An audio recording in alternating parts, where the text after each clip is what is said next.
Hey guys, my name is Kiana, and as you can see by the title, today we are going to talk about The Hate That You Give, the book and the movie.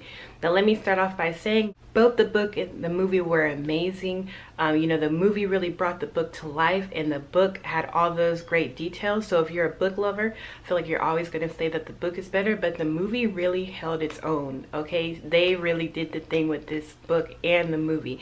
So it's going to be really hard for me to choose which one's better, but we're going to talk about it, and then hopefully y'all will help me decide which one is better, okay? So first off, we're going to start off with a disclaimer, okay? Because when we talk about the issues, sometimes people get into their feelings, but there is a proverb that is out in the African American community, okay? It's by Miss Tina Knowles, and she said to be pro-black is not anti-white. So everybody needs to just calm down and be comfortable with talking about these issues, okay? It's not a big deal, and if Miss Tina Knowles said it, it's true. Okay, so let me tell y'all what's going on, because maybe you don't know what's going on in the book, so let me just give you a quick description of what happened. Also, if you've never seen it, these may have some spoilers in here, but too bad. 16-year-old Star Carter moves between two worlds: the poor black neighborhood where she lives and the fancy prep school she attends. The uneasy balance between these worlds is shattered when Star witnesses the fatal shooting of her childhood best friend Khalil at the hands of a police officer. Khalil was unarmed. Soon after Khalil's death is a national headline. Some are calling him a thug, maybe even a drug dealer and a game banger. We all heard this before. This ain't nothing new. They always do that. Has nothing to do with the crime, but they gonna always call him something because that's just what the media does. Soon, where was I? When it becomes clear the police have little interest in investigating the incident, protesters take to the streets and Star's neighborhood becomes a war zone. What everyone wants to know is what really went down that night, but the only person to know is Star and Star's life. After that, she just saw her friend get killed and her life just turned upside down, as you can imagine. Okay, so I have 4 favorite parts about the movie. The first one is going to be all of the cast and crew that was in there. I mean, we got Amanda, we got Chris, who was from, or his name is KJ Apa, but he was from Riverdale. He was Archie in Riverdale. We got Algie Smith, we got Issa Rae, we got Regina Hall, we got Anthony Mackie, Russell Hornsberry, Common, Dominique, it's just all these people, and they just did an amazing job playing their characters. They really just had their characters down to a T. So that's going to be my first thing that was my favorite thing about the movie. My second thing is going to be the character that Common played. He played Uncle Carlos, and so he was Star's uncle. He was a police officer on the same unit, that police officer that killed Khalil. And it was so interesting to get his perspective because, he's Star's uncle for one. Pretty sure he knew about Khalil, and he's black, and he's a police officer. So I know it's just a ton of things, running through his mind. And we really got to hear that part of it, because we kind of always hear that, you don't really know what's going through a police officer's mind when, they stop someone. And actually Star asked him, what would you do in that situation? And I feel like, I expected him to just say, I don't know what I would do in that situation. But she kind of posed a question like this. She was like, if that was you and that was Khalil or any other black boy, would you have done those same things, like considering the circumstances of what Khalil was doing? And he said, yeah, I'd probably do the same things. Okay, so he said yes, he would probably shoot Khalil as well. Okay, but then she asked him, if it was a white guy in a suit and he was driving a Mercedes Benz, would you do those same things, or would you give him a warning or tell him hands up, don't shoot, or something like that? And he's probably said, he said, I wouldn't shoot. I wouldn't have shot that white guy. And I was like, what? And I did not expect him to say that. I expected him to say, I don't really know what I would do. It kind of just depends on the situation. You don't really, you can't really say unless you're in that situation. That's what I was expecting him to say. But I was glad that he actually said that he wouldn't have killed the white guy, because I feel like this is starting to have more of an honest conversation, like maybe address some of the biases that we all have and just be real about it, just be honest. So that's why I appreciated Uncle Carlos's character in the movie. Next favorite thing about the movie. Okay, Star had a best friend named Haley, and I did not like Haley. Okay, we do not like Haley. We don't like any of the Haleys in the world. So I'm about to describe Haley to you, and if you are a Haley, no, we don't like you. Okay, Haley is a representation of, you know, when you have that friend and you don't really know if they're really your friend, or if they're just, if you don't know if they're racist or not, you don't know if they're joking, you know what I mean? Like, we've all met somebody like that at some point in time. So that's who she is, and she's like the girl, she hears about stories like this in the news, and she's you know, her parents are wealthy, she's not really connected to the hood or anything like that. And you know, she thinks she's like down with the cause, like she was going around saying Black Lives Matter, but at the same time, you know, she's like, well, he's a thug, and he sold drugs, so he was no good anyway, and he was just gonna die anyway, so why do we care about him? So that's who Haley is. And there's a lot of Haleys. Okay, you can watch the news and you're gonna see a Haley. You're gonna see a Haley. You know, they always want to assassinate somebody's character, and it has absolutely nothing to do with what's going on. So so in the movie, I loved, it was a serious scene, but I didn't care. I was laughing and I was happy because Star was so fed up with all of Haley's crap, and she just started going in. Like, she just started beating her. And you know, sometimes some people just need that. You know, because they don't get it. And you know, Star was trying to tell her, like, hey, you know what, I'm just gonna walk away, I'm just tired of you. You know, Star's just trying to just walk away, but you know, over time it just went down. So I was very happy that Star did that. So that was another one of my favorite parts of the movie.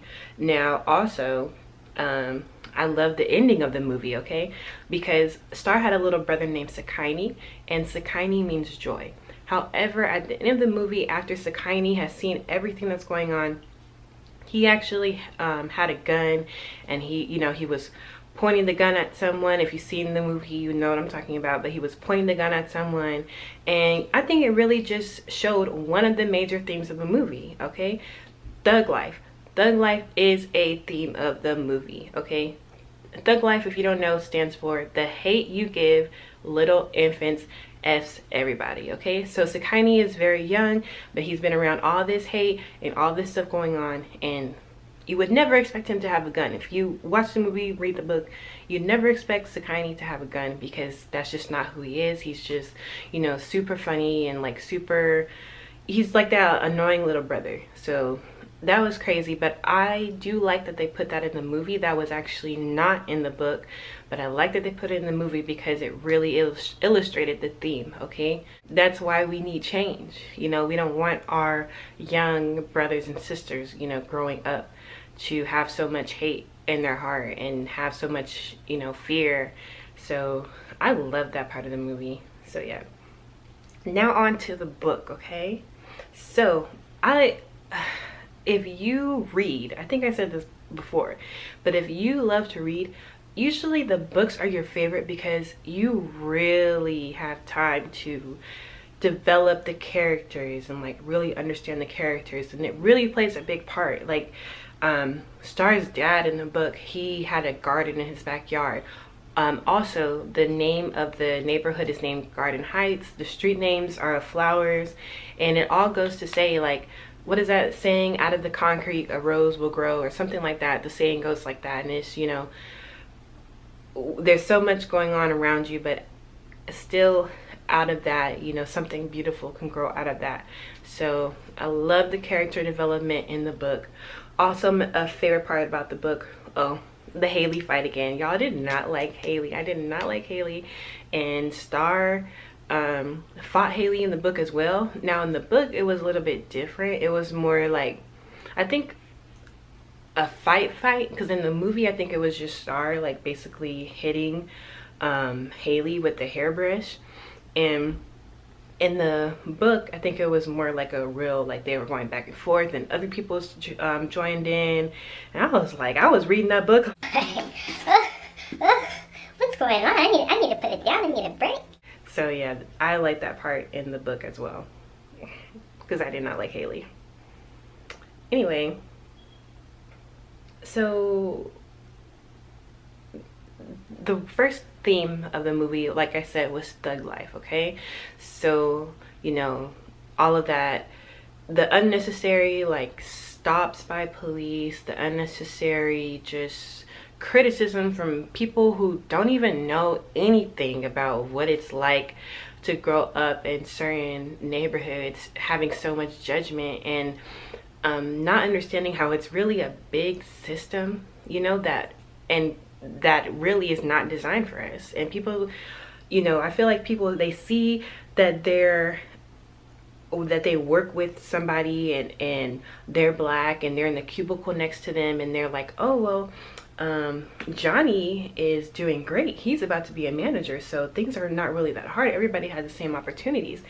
But yes, you know, we do have more opportunities than we did before, but we do have to work hard. Like, we do have to work twice as hard. I've had that conversation, like, you have to work twice as hard as anybody else just to be on that level, because unfortunately the system is just not for us. It's not an opinion, it's actually facts, okay? There's many things that you can Google to look that up if you're not hip on these type of things, but it's real life facts, okay? Real life. Another theme in the movie was to make sure you have a voice, you know. As you're getting older, like, you have to have a voice, because this is our future, this is our kids' future, and you know, you just gotta be aware, and you cannot let people silence you, okay? All of the movements that you read about in textbooks, and you know, you hear about a movement happening, don't think that there was not opposition to that movement, because there's always opposition to movements. But if they would have stopped, things that wouldn't have be as good as they are right now. Not to say that things are perfect, not to say it's really even great, but it's better and we're making progress. And if we are silent, then you know, there's not going to be any progress made. So yeah. So why is this book important? Because it's not like black people and white people, or white people and people of color are dying by the hands of police at the same rate. No, white people are, not to say they've never been killed by police, I'm not saying that, but their rate may be here, our rate is up here.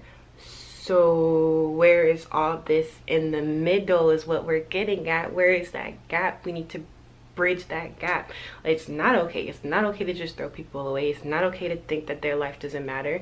And when we talk about our life matters, we're not even talking about y'all. So stop saying all lives matter when we say that our lives matter. Okay, we know that. We know all lives matter, but right now we're talking about ours because we're dying way up here. Also, police brutality is not a new thing. It's been going on forever. We fought for our, you know, we fought against police brutality forever.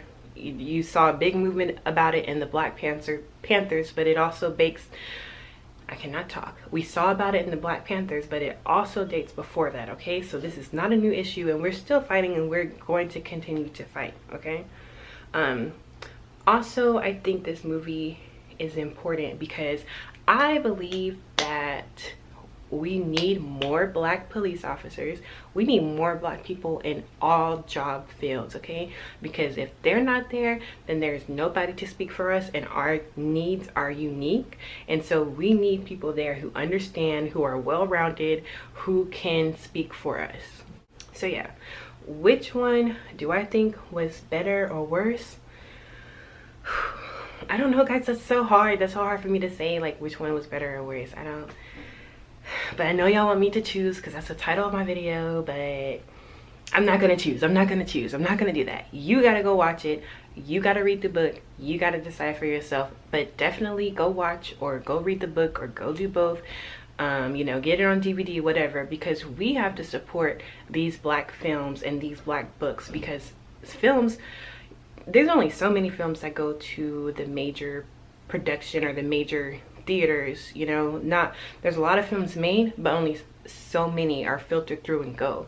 So if we're not going to see it, then they're not going to make as many for us. Okay, right now we only get 1 or 2 movies like this every couple of years. Okay, and these stories are important. You know, we can't just think of things as the history and feel like they have no place, but they do have a place in today. These things are still happening today.